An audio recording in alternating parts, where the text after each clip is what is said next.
I didn't come to God clean. I didn't come brave. I came bleeding from wounds I caused and wounds I tried to bury. I told myself I was surviving, but survival was just a prettier word for running. Every choice I made to protect myself cut someone else, and every scar I ignored grew deeper in the dark. There are things you don't outgrow, you outlive them. If you're lucky, some people I hurt never spoke to me again. Some doors never reopened, and some apologies landed in silence. I used to believe healing meant erasing the past. But grace didn't erase anything. It forced me to look at it. There were nights I almost went back. Not because I loved who I was, but because pain felt familiar. Change demanded more from me than sin ever did. Healing wasn't a moment. It was waking up every day and choosing not to numb myself again. Some days I failed. Some days I stood still. But I kept showing up, even when shame whispered, "You don't deserve to." Then I realized something dangerous. My wounds weren't proof I was broken beyond repair. They were evidence that I had been reached. By his wounds, not mine, healing was offered. Not instant, not painless, but real. I stopped asking God to fix me and started asking him to remake me. Redemption didn't make me innocent, made me honest. I still carry scars, but they no longer own me. I don't live for what I want anymore. I live for what heals. And if my story proves anything, it's this. Grace doesn't arrive clean. It walks straight into the wreckage and stays. By his wounds, I was healed, not because I deserved it. If this message touched your heart, then stay connected to God's grace.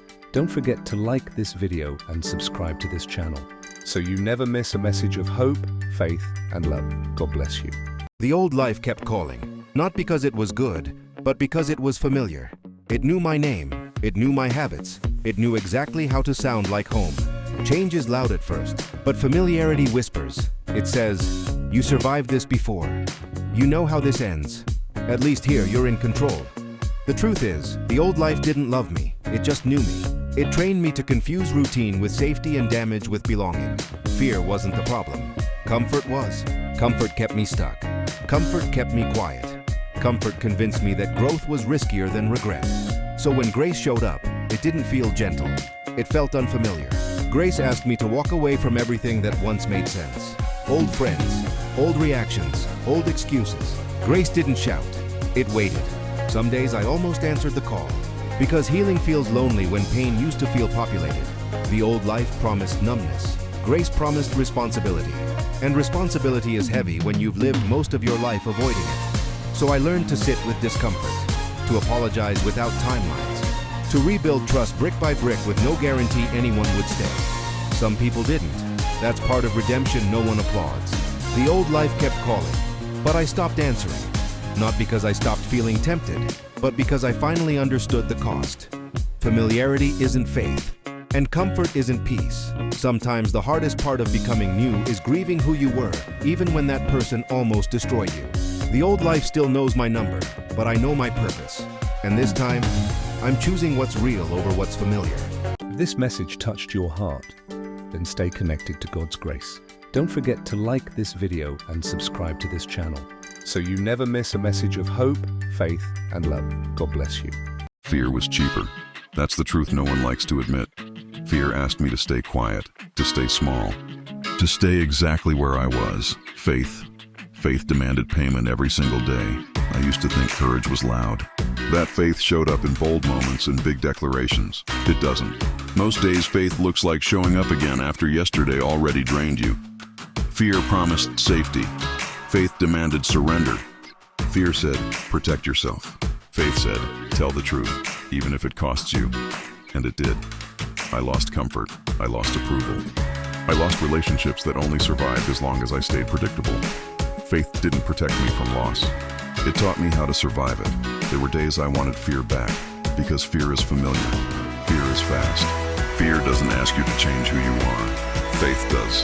Faith asks you to become accountable for the life you were building instead of the excuses you had been hiding behind. So I paid the price slowly. Apologies without guarantees. Integrity without applause. Obedience without shortcuts. Some people never came back. Some doors stayed closed. That was part of the cost. But fear never gave me purpose. It only kept me breathing. Faith gave me direction. Faith gave my pain meaning. Faith taught me that growth is expensive because freedom is worth it. I counted the cost every day, and I still do, because faith costs more than fear. But fear costs you everything. If this message touched your heart, then stay connected to God's grace. Don't forget to like this video and subscribe to this channel, so you never miss a message of hope, faith, and love. God bless you. I used to read the Bible and skip the parts that made me uncomfortable. Judges 19. I skipped that one because it doesn't let you look away. It's not about heroes, it's about men who failed. And the more I read it, the more I realized this story isn't ancient. It's us. A woman was handed over to violence, not because the mob was stronger, but because the men who should be protected her chose themselves instead. She died outside a door that never opened. And the next morning, the man who failed her woke up. He didn't cry out. He didn't repent. He dismembered her body and mailed the evidence across the nation. And everyone said, "Look how bad this is." But nobody asked, why did we let it happen? I wish I could say I'm nothing like that man, but I've stayed quiet when I should have spoken. I've protected my comfort instead of someone else's life. My flaw wasn't cruelty. It was fear. Fear of conflict. Fear of loss. Fear of being uncomfortable. And fear makes cowards look reasonable. That story ends in civil war. Not because God wanted blood, but because unchecked sin always multiplies. Silence becomes violence. I didn't change all at once. I relapsed into old habits. I justified myself. I told myself, it's not my problem. But the weight followed me. Conviction doesn't shout. It sits with you.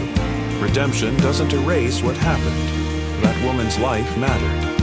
And the Bible refuses to soften that truth. But grace confronts us before it comforts us. I learned that standing up late is better than never standing at all. I can't undo my silence, but I can refuse it now. This story exists to warn us and to wake us up. Because when everyone does what's right in their own eyes, innocence pays the price. And redemption begins when someone finally opens the door.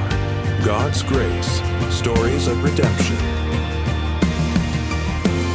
Real stories, hard truth, earned grace. If this message touched your heart, then stay connected to God's grace. Don't forget to like this video and subscribe to this channel, so you never miss a message of hope, faith, and love. God bless you.